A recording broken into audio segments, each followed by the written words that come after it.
This is a Rogue Media Network podcast.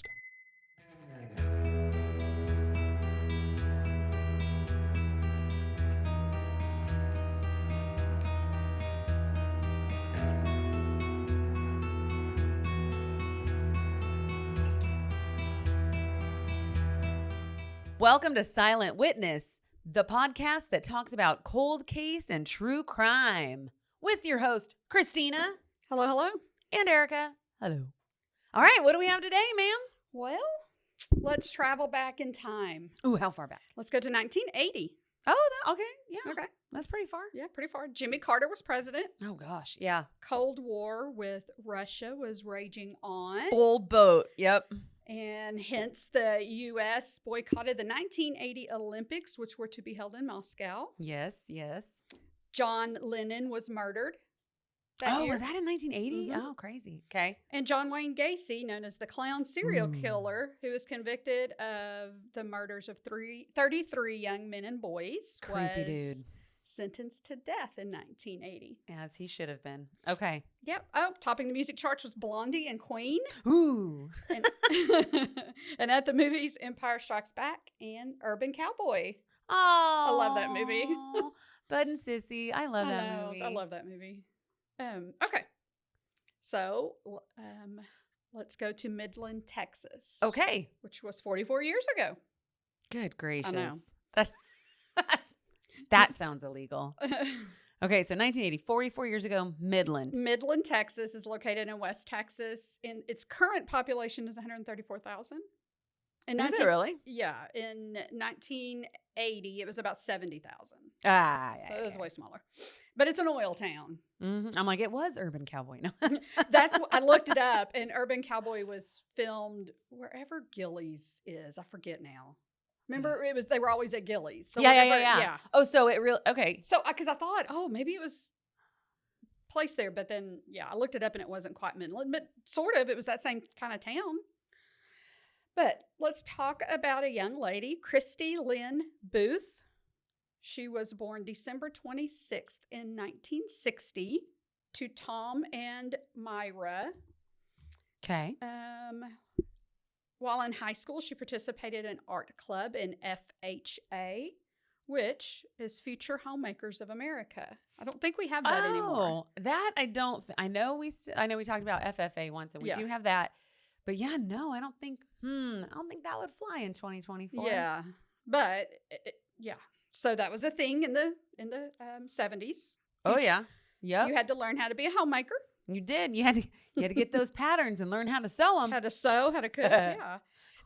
She graduated Lee High School in 1979. Okay. So after high school, Kristy was working as a waitress. She was still living at home with her parents and siblings. She was pretty, smart, typical 19-year-old young adult. Okay. Loved having fun with friends. She just enjoyed life. 19. 19. Okay. So there was a popular club back then in Midland called Dimensions. It's a disco. Okay. So for those that are young and don't understand, disco was a craze in the 70s. Yes. And that's what clubs were called back then. Mm-hmm. It was a hot spot for young people in Midland.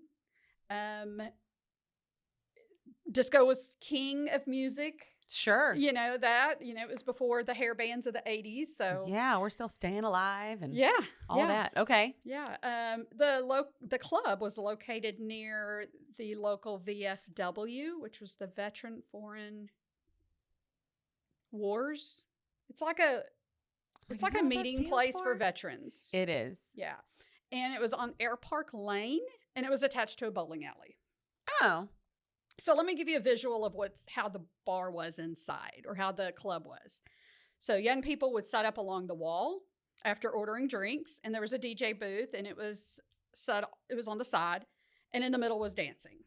Okay. So the drinking age in 1980 was 18. It was. Yeah. It was still young. Okay. In 81, it changed to 19, and finally in 86, it changed to 21, which it is today. And it is. Yeah. But in 80, it was 18. Okay. So on February 2nd in 1980, Kristy went to work. She went and got her car serviced, normal things. In the evening, it was time for some fun with friends. And it was a cold Saturday. Midland tends to get colder than other parts of Texas. Okay. But in February, it was really cold. Kristy was hanging out at the club. She was a friend of hers, Ron, and I'm going to butcher this name. We're sorry. Ferringberg. Huh? What now? Ferrengburg. Yeah, okay. Ferringberg. Anyway, so Ron, we will call him Ron. He dropped Kristy and a friend off at the club. He was going to borrow her vehicle, which was like a 75, 77 in that year group Pacer. I don't even know. So it's newer, relatively speaking, for her at that time. That's a newer car. 5-year-old car, yeah. Yeah. Okay. And then he was going to borrow the vehicle and then pick them up at the club later on. Okay.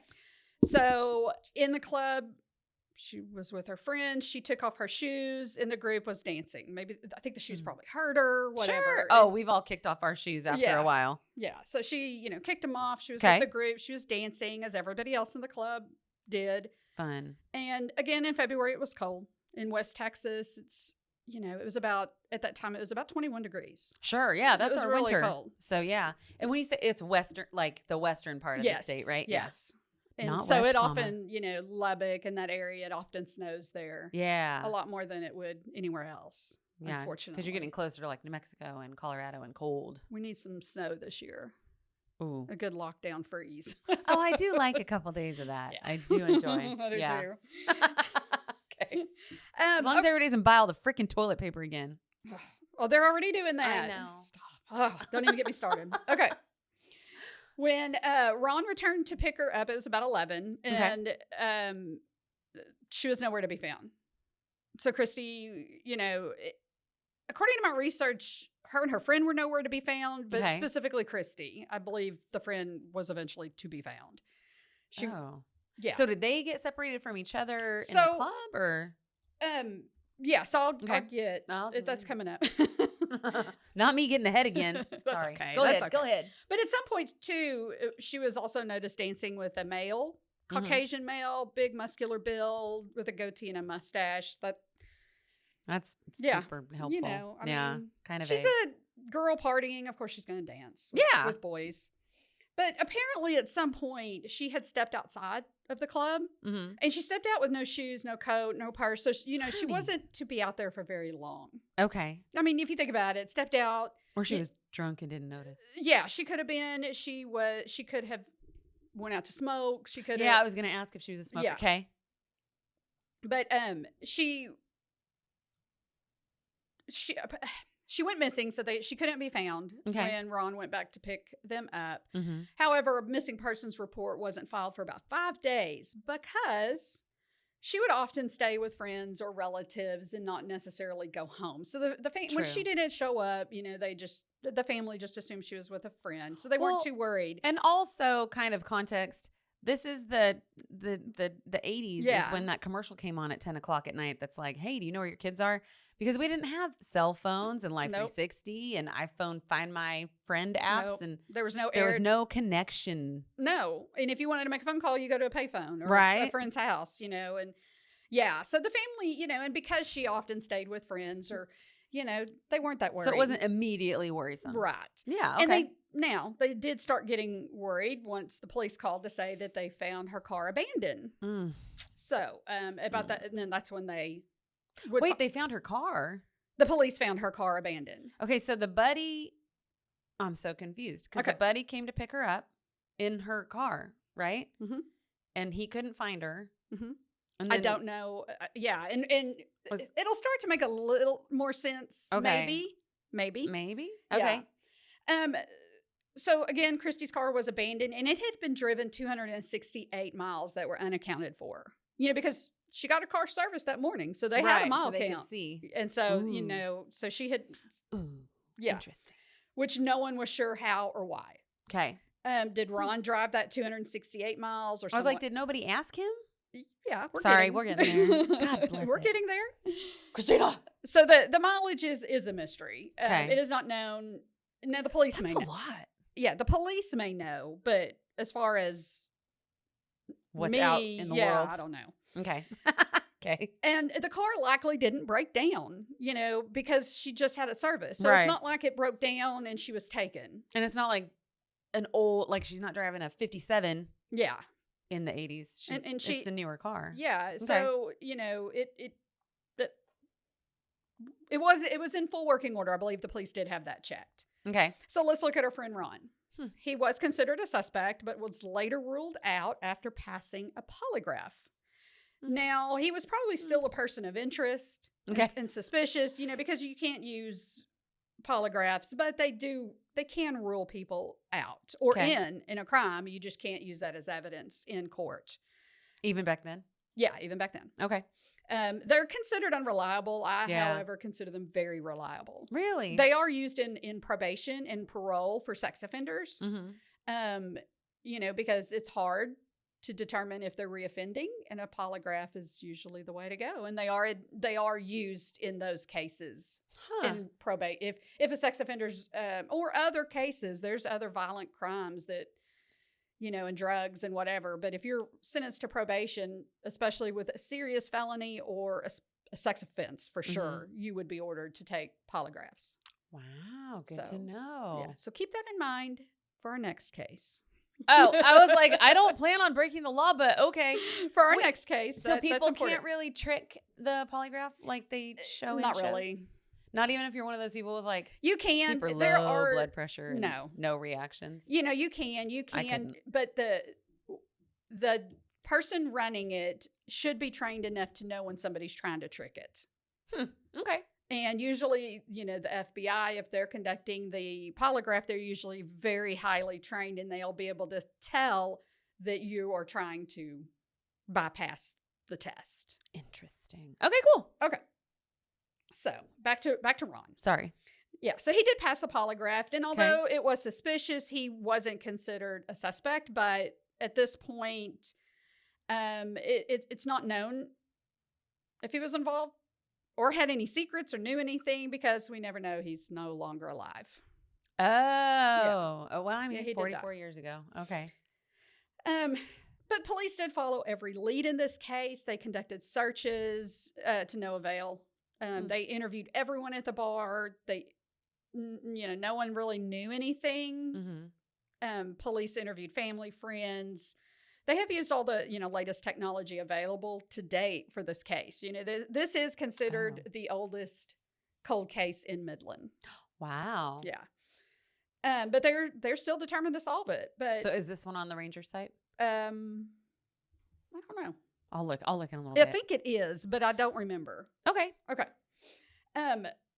So police believe that she did not leave of her own free will, because, she may have stepped outside for a short period of time with no intention of staying because it was so cold. She didn't have her shoes on. She didn't have her coat. She didn't have her purse. All her stuff were still found. Like that was in the club? They still found that in the club, yeah. Okay. So, she may have, again, went out to smoke, to talk to somebody real quick. But, of course, after time, the case, went cold. Fewer and fewer tips coming in, and police believe they still can solve this case. Really? Yeah. Huh. I mean, they've solved older cases. Sure. So, Dimensions is no longer there. Okay. It was demolished a few years after Kristy disappeared. Okay. During my research, I did discover an interesting rumor. Ooh. So, this again is a rumor, alleged, and I do not know if this is true, but it sounded worth talking about. Okay. So, I had read that a lady whose daughter was about 13 in 2003 was friends with someone named Jane. Okay. So mom was friends with Jane, but the 13-year-old who was in 2003 was 13, was now telling this story. In 2024? Well, I don't know the exact day, but okay, but like when she's older. Yeah, she's an adult now. Yeah. Okay.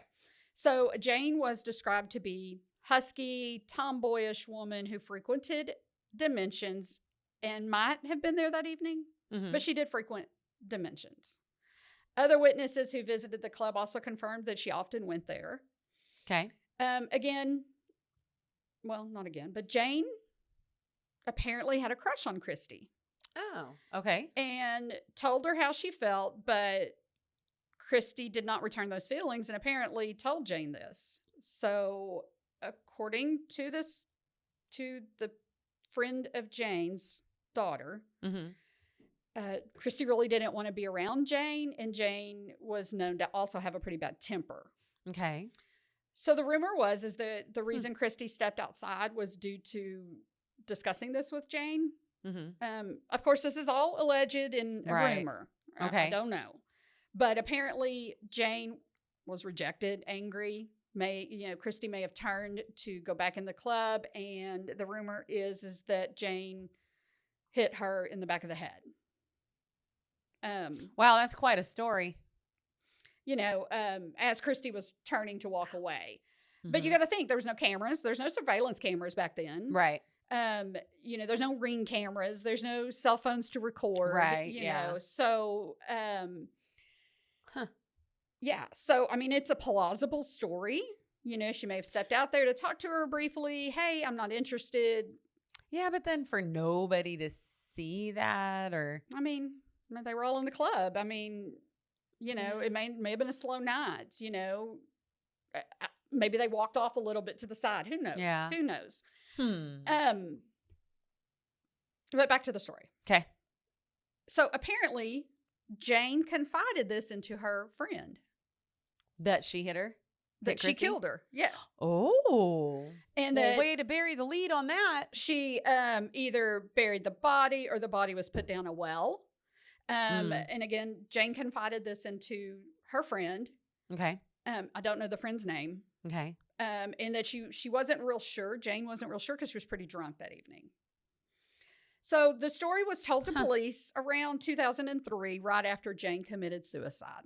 Oh, okay. Yeah.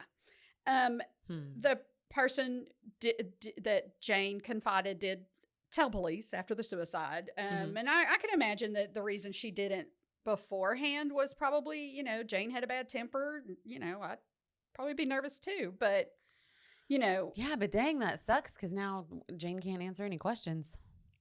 Bummer, dude. Yeah. But, it was reported to police. Okay. But to date, Kristy has never been found and is presumed murdered. Yeah.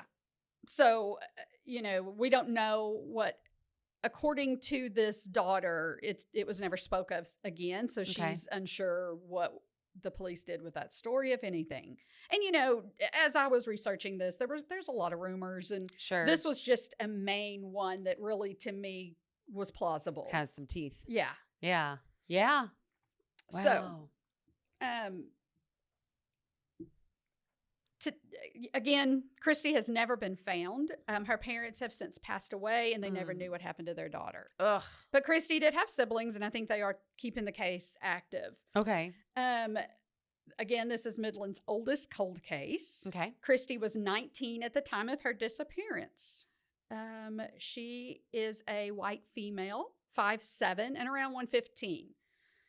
At the time that night, she was wearing a white button-down shirt, a pink vest, and some newspapers say a pink vest dress, maybe, but it's, who knows? It's something pink. And then blue Levi jeans. Okay. She had blue eyes and long brown hair. Kristy had her ears pierced and had a dimple in the left side of her cheek. Okay. And her nickname was Chris, Kriss. Today, she would be 63 years old. Okay. The family knows Kristy would have never just disappeared and not contacted them ever again. They know that this wasn't her just leaving. That was not her character. Oh, yeah. Wait, what about the car? The car being found. So why did they think it was abandoned? Because it was. They found it on the side of the road. No, but I mean, that's so, Ron had it. So I don't know. Moved it after. You know what I mean? That's weird. I don't know. He was considered the main suspect at the time. And that, of course, the police are going to keep things from being released to the public. Right. So, as far as the car, it was abandoned. We don't know who abandoned it, who drove it. You know, Ron could have left the car, I don't know. Right? I mean, why would he have left it in the parking lot? Because he still needed to get home.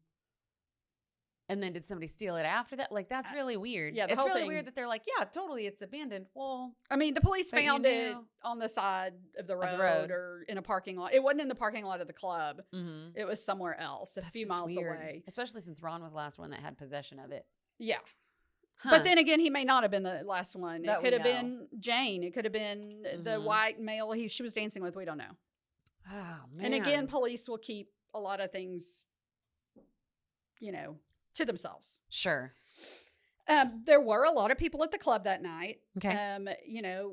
Of course, the police probably did talk to everybody, but, those people at the club had family and friends. And if they knew something, probably likely confided it into somebody else. Yep. The family has never lost hope. Mhm. Neither has the police. And again, even though it's 44 years old, it can still be solved. Oh, sure. Yeah. But if anybody knows anything, if you are a relative or a friend of somebody that was at the club, or if you heard rumors, when you're in a town with something like this, you're gonna hear the rumors. There's gonna be rumors all over. Oh, yeah. So please come forward. Contact the Midland Police Department at 432-685-7108. Or DPS, yes. So they're on. Okay. She's on the website. Or that, I yes. forgot. Okay. Or the Texas Department of Public Safety at 800-346-3243. You can probably Google Midland Police Department Crime Stoppers or the county Crime Stoppers and report it that way. But you can remain anonymous. But we need this case solved. We need to get some of these cases. We have technology for a reason, and We do. We need it. So is the car somewhere still in evidence? I don't know. You know what I mean? Like, Yeah. where'd it go? You would hope so. Yeah, because that would be, I would think, somehow a way to figure out something. Yeah. And, and back then they didn't have the technology. Right. Maybe they do now. Hopefully they did keep the car. That wasn't available. That information wasn't available. This was the main information I found on the case. Okay. It was hard to find a whole lot. But That's too bad. yeah, and it hasn't been as publicized as some of the others we've done, but Sure. that's why I wanted to get in it. So hopefully, if Okay. you know anything about Kristy Booth, contact the Midland, Texas Police Department or the Texas DPS. Perfect. And there is a Crime Stoppers of Midland. And you can just go online, 694-TIPS, 694-TIPS, and that should help as well. Gosh, that one's a toughie. Like, she just was out for the night having a good time Just stepped out for a second and then was gone. Yeah. That's the last anybody knows. Yeah, and there are theories. Maybe she, briefly jumped in the car to take Ron home. It seems like I read this. Listen, I could be wrong. But it seems like that I did read maybe she jumped in a theory that maybe she jumped in the car, took Ron home, came back, and she was just going to be gone for a second. That's why she didn't have her shoes or coat, and the car was already warm. And See, that makes the car make more sense. yeah, so that Okay. it seems like I read that, but again, if I'm wrong, sorry. Don't sue me. I mean, it sounds like there's a bunch of different theories floating around out there, and Yeah. If anybody can come forward and confirm, or have concrete reasons to say that no, that's not what happened, this is what happened, Right. that'd be great. And I mean, gosh, Yeah, she's a young lady with her life ahead of her, right? snuffed out. And if Jane had anything to do with it or anybody else, we need to get this case solved, even though a lot of the people, the players may no longer be alive, but we can at least get answers for the family. Yeah. Her sibling. How many siblings does she? Did it don't- say? It didn't So say. her siblings deserve. I know an she has a answer. sister, Okay. but I couldn't quite. It was hard to find any family info. I did find from a sister who is keeping the case alive. So Yeah, sisters, man, they're good people. yeah. All right, well, let's get some answers out there and see if we can bring some justice for Kristy and her family, or Chris, as she goes. Yes. Man, okay. Ugh. Well, thank you for listening to Silent Witness.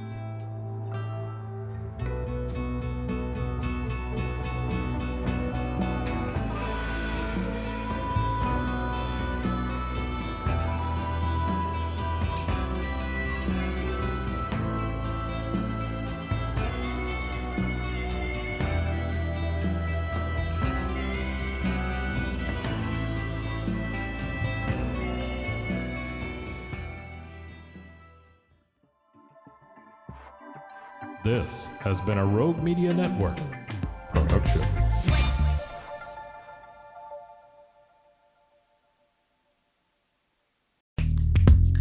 Are you a podcaster? Let's talk podcast hosting. Are you tired of your current podcast host? Need real support in a community that gets it? At Rogue Media Network, we offer top-tier podcast hosting services to help you thrive. From hosting and distribution to dedicated support, we've got you covered. Starting as low as $25 a month. Join our community of passionate podcasters today. Contact us at hello@roguemedianetwork.com.